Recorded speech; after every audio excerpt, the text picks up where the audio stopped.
Where can you find a link between big oil, the crisis in one of Latin America's most important economies, and the ongoing legacy of European colonialism? While you might not have heard of it, it can tell you a lot about what's going on in the region.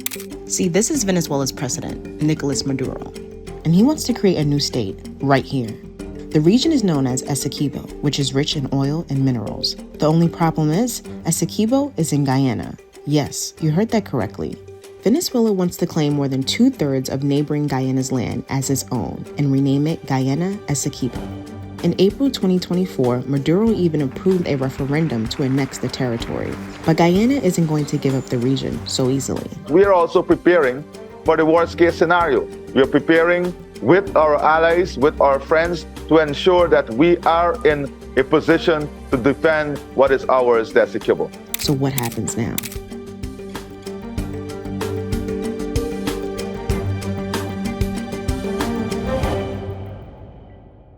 Essequibo is internationally recognized as part of Guyana. However, Venezuela has reasserted a centuries-old claim to the region. That's because ExxonMobil has discovered an estimated 11 billion barrels of oil deposits off the coast of Guyana since 2015.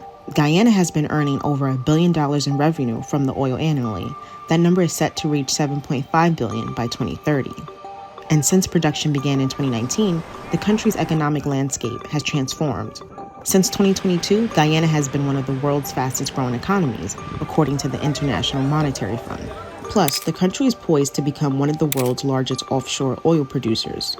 But it's important to note that Exxon's drilling project is extremely risky when it comes to oil spills, and it has already created environmental issues for Guyana. Now, Venezuela already has more proven oil reserves than any other country in the world, over 300 billion barrels. So why does it want access to even more oil? Well, Venezuela is experiencing an economic and political crisis, and it has been for at least a decade.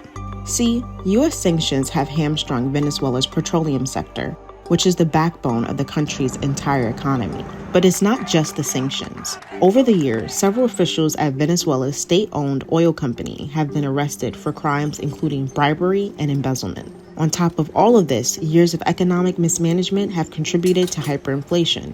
In 2023, the country had the highest inflation rate in the world, 193%. All of this has pushed more than 7.7 million Venezuelans to leave the country. But Maduro isn't only interested in Essequibo because of the region's oil.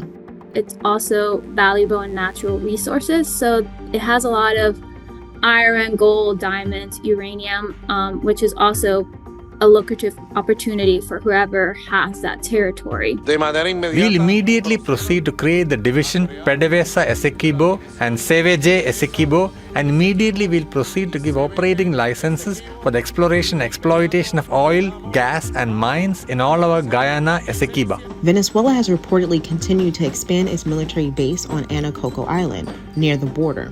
The island was granted to Guyana in 1899, but was occupied by Venezuela in 1966. But the Venezuela-Guyana border crisis didn't begin with the discovery of oil in Essequibo. And guess what this dispute is rooted in? Colonialism. The history of Venezuela-Guyana border is a complicated topic because South America during the Spanish colonial era suffered from a lot of transformations, specifically territorial transformations. Alvarez isn't exaggerating when she says it's complicated. You see, the areas that would become the state of Gran Colombia, modern-day Colombia, Venezuela, Panama, and Ecuador, were colonized by Spain from the 1500s to the early 1800s. And Venezuela's claim to Essequibo is based on the notion that the region was once a part of Gran Colombia. Now let's shift to Guyana for a second. The United Kingdom acquired present-day Guyana from the Netherlands in 1814. However, the treaty did not specify the western border of the territory. By 1830, Venezuela separated from Gran Colombia to become an independent country.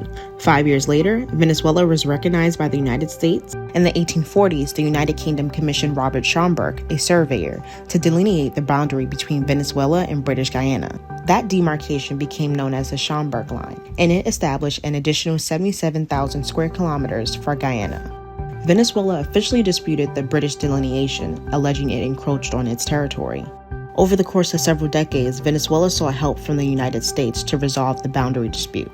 By the 1890s, Venezuela, the UK, and the US agreed to enter into arbitration to settle the boundary dispute, resulting in the 1899 Paris Arbitral Award. The award delineated the present-day boundaries of Venezuela and Guyana. Since the Paris Award, Venezuela has continued to contest its borders in the Essequibo region.